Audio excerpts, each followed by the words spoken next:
வாங்கணும்னா பணம், பங்களா வாங்கணும்னா பணம், பளபளக்கிற கார் வாங்கணும்னா பணம். இந்த மாதிரி எதுக்கெடுத்தாலும் பணம் பணம்னு கேட்டுட்டு இருக்கும் போது எங்களை மாதிரி பொண்ணுங்க எந்த மாதிரி ஆண்களை விரும்ப போறாங்க? பணம் இல்ல ஆண்களை தான் ஐயா நாங்க விரும்புவோம். பணம் இருந்தா பைக்கி வாங்கலாம், பாசத்தை வாங்க முடியாது. பணம் இருந்தா கோயில கூட வாங்கலாம், நிம்மதியை வாங்க முடியாது. பணம் இருந்தா ஆடம்பரத்தை வாங்கலாம், அமைதியை வாங்க முடியாது. குணம் இருந்தா மட்டும்தான் இதை எல்லாத்தையும் வாங்க முடியும். அதை நீ நல்லா தெரிஞ்சுக்கணும். ஐயா காலையில ஒரு குட் மார்னிங் மெசேஜ்ல ஆரம்பிச்சு நைட்டு ஒரு குட் நைட் மெசேஜ் வரைக்கும் அப்படியே நான் ஸ்டாப்பா மெசேஜ் பண்றதுக்கும் நடுநடுவ எனக்கு போர் அடிக்காம இருக்க, எங்களுக்கு போர் அடிக்காம இருக்க, நாங்க ஒரு மிஸ்டு கால் கொடுத்தோன்னே அவங்க கால் பண்ணி அரை மணி நேரமோ ஒரு மணி நேரமோ கடலை போடுறதுக்கும் ஹலோ ஒரு 30 ரூபாய் ஈஸி பண்ணுவீங்களா அப்படின்னு கேட்டா 50 ரூபாய் ஈஸி பண்றதுக்கும் எதுங்கய்யா வேணும்? பணம் தாங்கய்யா வேணும். ஐயா அப்படியே காலேஜ் பொண்ணுங்களா அப்படியே கூட்டமா போயிட்டு இருக்காங்க ஐயா. அப்போ ஒரு பையங்கய்யா பிளாக் அண்ட் பிளாக் ட்ரெஸ்ல பிளாக் கலர் கூலிங் கிளாஸ் போட்டு பிளாக் கலர் பைக்ல அப்படியே அம்சமா வந்து இறங்கினா பார்த்தோன்னே சொல்லிடுவாங்கய்யா அவன் பேக்ரவுண்ட் என்னன்னு.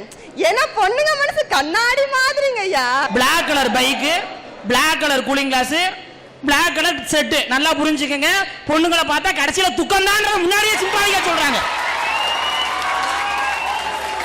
பணம் இருக்க ஆண்களை பார்த்தா பொண்ணுங்க திரும்பி தான் பார்ப்பாங்க, குணம் இருக்க ஆண்களை பார்த்தா பொண்ணுங்க விரும்பி பார்ப்பாங்கய்யா. சண்டை ஆச்சுன்னா அப்படியே பைக் எடுத்துட்டு பார்க்கு பீச் இப்படியே சுத்தணும்னு சொன்னா பைக்குக்கு பெட்ரோல் போட கூட காசு தாங்கய்யா வேணும். ஐயா எனக்கு பெட்ரோல் பிளஸ்மா பாத்தீங்கன்னா கிடக்குன்னு ஏறிக்கிட்டே போகுதுங்கய்யா. நான் கேக்குறேன், இதே பெட்ரோல் இல்லையும் பாகிஸ்தான்ல மட்டும் ஏறல? ஒருவேளை அங்க லவ் பண்ற பசங்க இல்லைன்னு நினைக்கிறேன். ஐயா நாங்க ரொம்ப நல்லவங்க, அவனுக்கு பெருசா ஒண்ணும் ஆசைப்பட மாட்டாங்கய்யா. சின்ன சின்னதா சின்ன ஆசைகள்ங்கய்யா. சின்னதா ஒரு பங்களா, பளபளன்னு ஒரு ஏசி காரு, மாசத்துக்கு ஒரு தடவை பியூட்டி பார்லருங்கய்யா, வாரத்துக்கு 2 சினிமா, வாரத்துல ஒரு தடவை ஒரு பெரிய புடவை கடையில 4000க்கோ 5000க்கோ 4000க்கோ 5000க்கோ நச்சுன்னு ஒரு சுடிதார், அதுக்கு மேட்சிங்கா தோடு வளையல் போட்டுக்க விதவிதமா செருப்பு. இந்த மாதிரி சின்ன சின்ன ஆசைகள்ங்கய்யா. ஆசைப்படுங்க. நீங்க ஆசைப்பட்டதெல்லாம் வாங்கி கொடுக்கணும்னா பில் கேட்ஸ் கூட பிச்சைக்காரனால தான் அலையணும். நீ நல்லா இரு. உன்னால பல பேர் பசங்க நல்லா இருக்க மாட்டாங்க. நாங்க இப்படி பணம் பணம் ஆசைப்படுறதுனாலதான் இந்த பசங்களுக்கெல்லாம் உழைக்கணும்ன்ற எண்ணமே வருதுங்கய்யா. பணத்தை சம்பாதிக்கணும்ன்ற ஆசையே வருதுங்கய்யா. தன்னம்பிக்கையை கொடுக்குறோங்கய்யா, வாழ்க்கையை சொல்லி தரோங்கய்யா. பணம் இருந்தாதான் பொண்ணுங்க பாப்பாங்கன்னு சொல்லும் போதுதான் இந்த மாதிரி பசங்களாம் பணத்தை சம்பாதிக்கணும்னு ஒரு ஆர்வத்தை சொல்றாங்கய்யா. வறுமை இல்லாத நாட்டை உருவாக்குறதுக்காக தாங்க நாங்க பணத்தை கேட்கிறோம். பணத்தோட தேவையும் பணம் இல்லைன்னா என்ன ஆகும் அப்படின்றதையும் நல்லா அறிஞ்சவங்கய்யா. ஐயா நான் இலங்கையை சேர்ந்த பொண்ணுங்கய்யா. பிறந்ததுல இருந்து நான் இலங்கையில தானுங்க இருந்தேன். 2008ஆம் ஆண்டு அங்க வந்து சண்டை நடந்துட்டு இருக்கும்போது நாளைக்கு காலையில எங்க அப்பா வந்து இலங்கையில இருக்கக்கூடாதுங்கய்யா, இருந்தா அவருக்கு பிரச்சனை அப்படின்ற ஒரு சூழ்நிலைங்கய்யா. இன்றைக்கு நைட்டோட நைட்டா நீங்க நாட்டை விட்டு நாங்க வர வேண்டிய ஒரு கட்டாயங்கய்யா. எங்க அப்பா ரொம்ப குணம்ங்கய்யா, யார் கேட்டாலும் எது கேட்டாலும் இல்லைன்னே சொல்ல மாட்டாருங்கய்யா. ஆனா அந்த குணத்தை வச்சு அவரோட உயிரை காப்பாற்ற முடியலைங்கய்யா. அடுத்த நாள் காலையில அவர் இருக்கக்கூடாது, நாட்டை விட்டு வெளியில போகணும். போட்டுக்கு வந்தா 75,000 கேட்டாங்க ஐயா. அப்பாவோட குணத்தை சொன்னோம், கூட்டிட்டு போய் யாரும் விடுறதா இல்ல. 75,000 ரூபாய் பணத்துக்காக என்னோட அம்மாட்ட இருந்த நகைகளை என்னோட நிலத்துல ஒரு துண்டையும் வித்துட்டு நைட்டோட நைட்டா யாருக்கும் சொல்லிக் கொள்ளாம அந்த ஊரை விட்டு கிளம்பினோங்க ஐயா. நடந்து 3 கிலோமீட்டருங்க ஐயா, இருட்டுக்குள்ளேயே நடந்து வந்தோங்க ஐயா. ஒரு ஊர்ல இருந்து இன்னொரு ஊர்ல வந்து அந்த ஊர்ல ஒரு 3 நாள் இருந்தோங்க ஐயா. இருந்து போட்காரங்க வந்தாங்க ஐயா. வந்து சரி உங்களுக்கான பயணம் ரெடி ஆயிட்டு நீங்க வாங்க போலாம் அப்படின்னு சொல்லி கூட்டிட்டு போனாங்க. மறுபடியும் 3 கிலோமீட்டர் திரும்பி நாங்க மணல் பாதையால நடந்தங்க ஐயா. நடந்து வந்து போட்ல ஏறிட்டோம் ஐயா. போட்ல ஏறினா தலை வெளியில தெரியக்கூடாது, ஏன்டா மீனுக்கு வர்ற போட் மாதிரி தாங்க அதுல வந்தோம். தலை வெளியில தெரியக்கூடாது, உள்ளேயே தலையை அடக்கி வச்சுட்டு 15 நிமிஷங்க ஐயா போட்ல இருந்து தலை வெளியில தெரியாம உள்ளேயே இருந்தங்க ஐயா. அப்படியே 15 நிமிஷம் கழிஞ்சு ஆபத்து கட்டத்தை தாண்டிட்டீங்கன்னு சொல்லும் போது தலையை நிமிந்து பார்த்தங்க ஐயா. அப்படியே கொஞ்ச தூரம் கடல்ல வந்துட்டே இருந்தங்க ஐயா. ஆழக்கடல் சுத்தி அலை நடுவுல வந்துட்டே இருந்தங்க ஐயா. அப்பாடா எங்களுக்கு ஒன்றும் பிரச்சனை இல்லை, நாட்டு எல்லையை விட்டு தாண்டிட்டோமே நினைச்சிட்டு இருக்கும்போது திடீர்னு தங்கச்சி மயக்கம் போட்டு விழுந்துட்டாங்க ஐயா. என்ன பண்ணி எங்களால எதுவுமே பண்ண முடியலைங்கய்யா. அந்த நேரம் பார்த்து சரி போட்டை திருப்புங்க, ஊருக்கே போயிடலாம். எங்க அப்பா சொன்னாருங்கய்யா, என்னோட உயிர் பெருசு இல்ல, என்னோட பிள்ளைகளோட உயிர் தான் பெருசு, திருப்புங்க போட்ட ஊருக்கே போயிடலாம்னு சொன்னாருங்கய்யா. ஆனா அந்த நேரத்துல பார்த்து என்ஜினும் பழுதா போச்சுங்கய்யா. போட்டை திருப்பவும் முடியலைங்கய்யா. நடு கடல்ல அப்படியே போட் நின்றுச்சுங்கய்யா. ஏதோ அந்த போட்காரங்க இன்னொரு என்ஜினை கையில கொண்டு வந்திருந்ததால உடனே மாத்திட்டாங்கய்யா. அப்படி இருந்த போதும் கடலை விட்டு போட் வந்து 1 கிலோமீட்டர் எங்கேயோ தள்ளி போய் 1 ஹவரா நாங்க அந்த கடலுக்குள்ளேயே அலைஞ்சிட்டு இருந்தோங்க ஐயா. ஐயா இன்னைக்கும் பாத்தீங்கன்னா எங்க அப்பா முகத்துல ஒரு தழும்பு இருக்குங்க ஐயா. அது எப்படி வந்துச்சுன்னு கேட்டீங்கன்னா ஐயா, அந்த கடல்ல அப்படியே நான் போட்ல வந்துட்டு இருக்கும் போது அலை வந்து இப்படி உயரமா எழும்பி திடீர்னு சாயுங்க ஐயா. அந்த சூழ்நிலை போட்டு அப்படியே மேல போயிட்டு திடீர்னு உள்ள சாஞ்சுங்க. உட்காந்துட்டு இருந்தா அப்படியே கடலுக்குள்ள விழுற மாதிரி போயிட்டாங்க ஐயா. அந்த நேரம் பாஞ்சு எங்க அப்பா எட்டி என்ன 1 நிமிஷத்துல பிடிச்சாருங்க, இல்லைன்னா நான் கடலுக்குள்ள விழுந்திருப்பேன். அந்த சூழ்நிலை என்னோட காதுல இந்த தோடு கிழிச்சு அப்படியே அவருக்கு ஒரு அடையாளம் இருக்குங்க ஐயா கன்னத்துல. அலைஞ்சு திரிஞ்சு ஒரு மாதிரி அந்த கடல் எல்லையை தாண்டி அப்படியே வந்து கடல் கரையில கொண்டு வந்து 9 மணிக்கு இறக்கி விட்டுட்டு அதோ ஒரு வெளிச்சம் தெரியுது, அந்த வெளிச்சத்தை பார்த்து நடந்து போங்கன்னு சொல்லிட்டு போட்காரங்க ஓடிட்டாங்க ஐயா.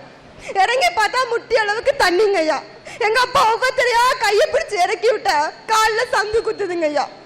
அந்த சங்கு எங்களுக்கு குத்திடக்கூடாதுன்றதுக்காக முன்னாடி தான் நடந்துட்டு அந்த தடத்துல காலை வச்சு நடந்து வாங்கம்மான்னு சொன்னாருங்க ஐயா எங்க அப்பா. அந்த தடத்துல நடந்து வந்தாங்க ஐயா. வந்தா எங்க போறதுன்னு தெரியல. அரிச்சல்புட கடற்கரையில நிக்கிறோம். நைட்டு 9 மணி, எங்க போறதுன்னு தெரியலைங்க ஐயா. அந்த நேரத்துல அப்படியே பாக்குறோம் வாடிங்க ஐயா, மீனவர்கள் இருக்கிறது அந்த குடிசைக்கு பேர் வாடிங்க ஐயா. அந்த வாடி எங்க அப்பா பாத்துட்டாருங்க ஐயா. பாத்துட்டு அப்படியே போய் அந்த வாடி கதவை தட்டணுங்க ஐயா. முதல்ல வர பயப்பட்டாங்க, வேற யாரோ வந்திருக்காங்களோ அப்படின்னு. இல்லங்க அகதிகள் தான் வந்திருக்கோம், கொஞ்சம் கதவை திறங்கன்னு சொன்னதுக்கு அப்புறமா வெளியில வந்து அப்படியே முகந்த மலத்தோட எங்களை வரவேற்றாங்க ஐயா. தமிழ்நாட்டோட வரவேற்புங்க ஐயா, அங்க தமிழ்நாட்டோட வரவேற்பு. அப்ப நிம்மதி பெருமூச்சு விட்டாங்க ஐயா, அப்ப நிம்மதி பெருமூச்சு. தமிழ்நாட்டுக்கு வந்துட்டேன் எந்த பயமும் இல்லைன்றது அந்த கடற்கரையில வாழ்ந்த மக்களே எங்களுக்கு காட்டி கொடுத்தாங்க ஐயா. எந்த பயமுமே பயப்பட தேவையில்லை அந்த கடற்கரையை எங்களுக்கு சொல்லிச்சுங்கய்யா. அன்னைக்கு நைட்டு பூரா அவங்களோட அந்த வாடியில 2 பேர் இருக்கக்கூட வாடியில எங்களை உட்கார வச்சு எங்களுக்கு டீ போட்டு தந்து, பிள்ளைகள் எல்லாம் உப்பு தண்ணியில நனைஞ்சு வந்திருக்காங்களே குளிக்க சொல்லுங்கன்னு கொண்டு குளிக்க வச்சு உட்கார வச்சாங்க ஐயா. அன்னைக்கு நைட்டு அங்கேயே இருந்துட்டு அடுத்த நாள் காலையில மீன் எடுக்கிறதுக்காக வந்து வேன்ல எங்களை ஏற்றி விட்டாங்க ஐயா. அந்த வேன்ல அப்படியே வந்து மண்டபத்துல இறங்கிட்டாங்க ஐயா. ஏற்கனவே எங்க அம்மாவோட அப்பா 1990ஆம் ஆண்டு இங்க வந்து தர்மபுரியில வாணியார் டேம் அப்படின்னு சொல்லி ஒரு அகதிகள் முகாம்ல இருக்காருங்க ஐயா. மண்டபத்துக்கு வந்துட்டு அதுக்கப்புறமா அவருக்கு ஃபோன் பண்ணுங்க ஐயா, இந்த மாதிரி நாங்க வந்துட்டோம், எங்களை வந்து கூட்டிட்டு போங்கன்னு சொன்னங்க ஐயா. அவரும் வந்து கூட்டிட்டு வந்துட்டாருங்க ஐயா. கூட்டிட்டு வந்து இங்க வந்தா நான் எல்லாம் படிக்கணும்னு ரொம்ப ஆசைப்படுவேங்க ஐயா. சின்ன வயசுல இருந்தே எனக்கும் ஆசை. எனக்கு பின்னாடி 2 தம்பி ஒரு தங்கச்சிங்கய்யா. 4 பேரையும் படிக்க வைக்கணும், அதுக்கு பணம் தாங்கய்யா தேவைப்படுச்சு. இருந்த சொத்தெல்லாம் வித்துட்டு இங்க வந்து எங்களால எங்கயா போவோம் நாங்க பணத்துக்கு. மறுபடியும் எங்க அம்மாட்ட எதெல்லாம் மிச்சமா இருந்துச்சோ அதெல்லாம் கொண்ட கடையில வித்துட்டு எங்களை எல்லாரையும் ஸ்கூல்ல கொண்டே சேர்த்தாருங்க ஐயா. எல்லாரையும் ஸ்கூல்ல சேர்த்துட்டேன்னு சொல்லி எங்க அப்பா நிம்மதியா பெருமூச்சு விடும்போது அவருக்கு அது நிம்மதி பெருமூச்சு இல்லைங்க ஐயா. ஒரு நாள் அவர் மூச்சே விடாம தவிச்சாருங்க ஐயா.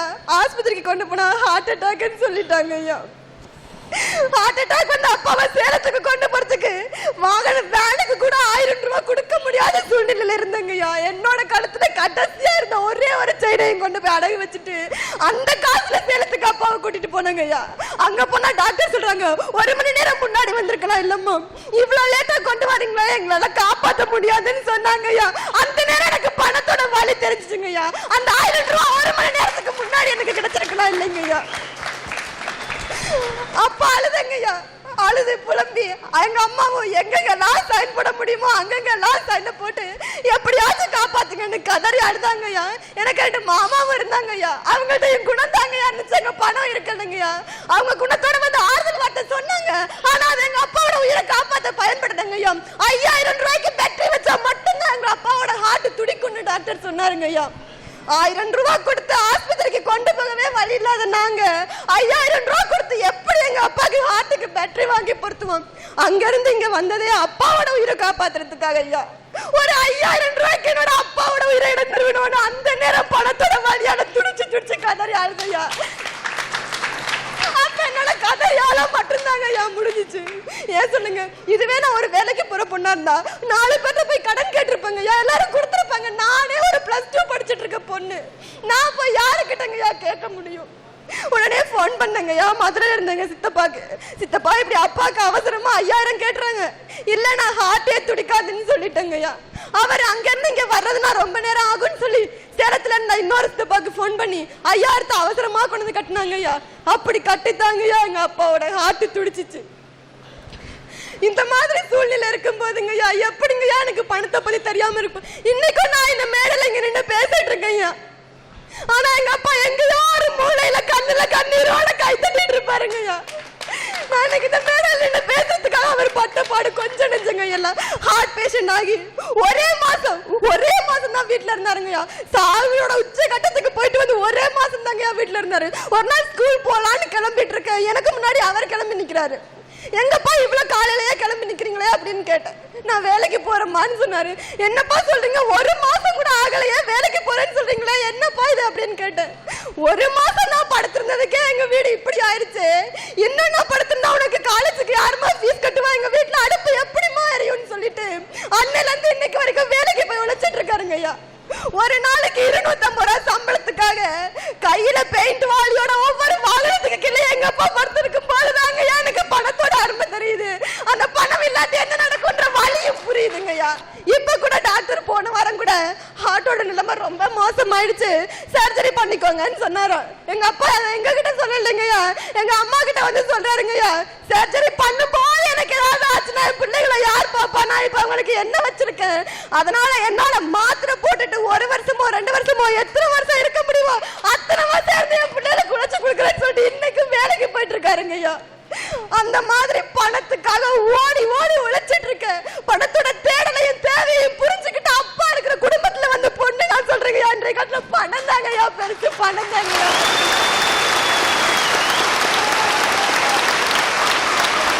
இந்த பெண்ணுடைய இந்த சகோதரியோட கண்ணீரை பார்க்கும்போது இந்த பெண்ணை ஈன்றெடுத்த அந்த தாயை, அவரை ஒருவேளை இங்கே வந்திருந்தால் அவரை மேடை கிடைக்கின்றது.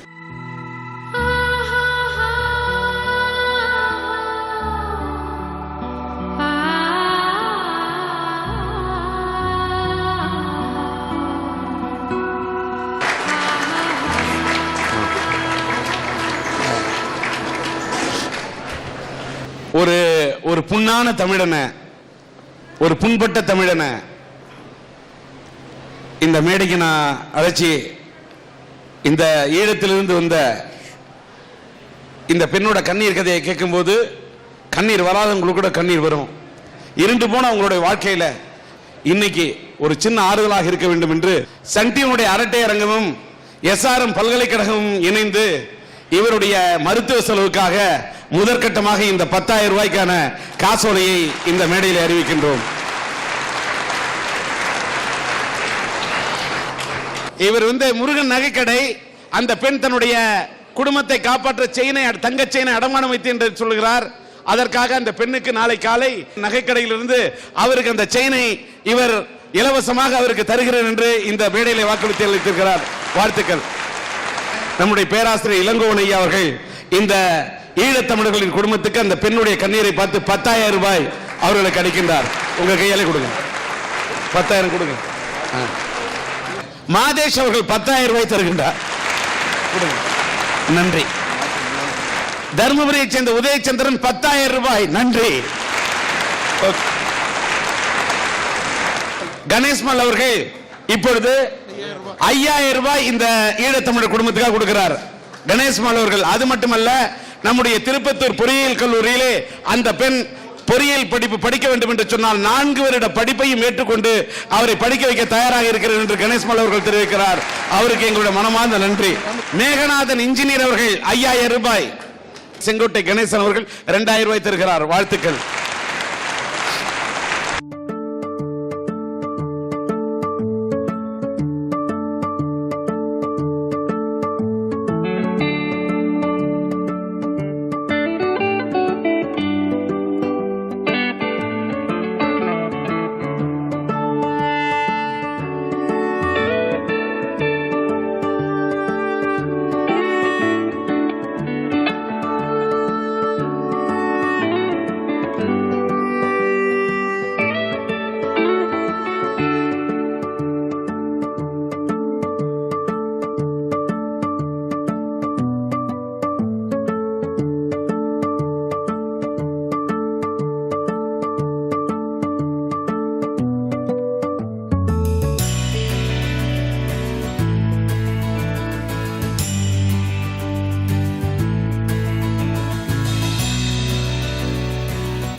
இந்த பெண்ணுக்கு தங்க செயின் தரேன்னு சொன்னாரு. சொன்ன வார்த்தையை மேடையில் நாளை காலையில் தரேன்னு சொன்னதை இப்பயே கொண்டு வந்துட்டாரு. 5 கிராம் உள்ள இந்த தங்க செயினை இந்த நல்ல மனம் படைத்த தங்க மனம் படைத்தவர் கொடுக்க உன் கையால கொடுத்தாயே. உன் பேர் நான் வாழ்க வளர்க. சன் டிவியினுடைய அரட்டை ரங்கத்தை கண்ணுற்ற நேயர்கள், அன்பு நேயர்கள், நல்ல இதயம் படைத்தவர்கள், தர்ம குணம் படைத்தவர்கள் கொடுத்தது 60,500. மொத்தம் இந்த ஈழத்தமிழர் குடும்பத்துக்காக 70,500 ரூபாய் இவருடைய குடும்ப நிதியாக இந்த சன் டிவியினுடைய அரட்டை அரங்கத்தில் வழங்கப்படுகிறது. வாங்கிக்கமா, வாங்கிக்கமா.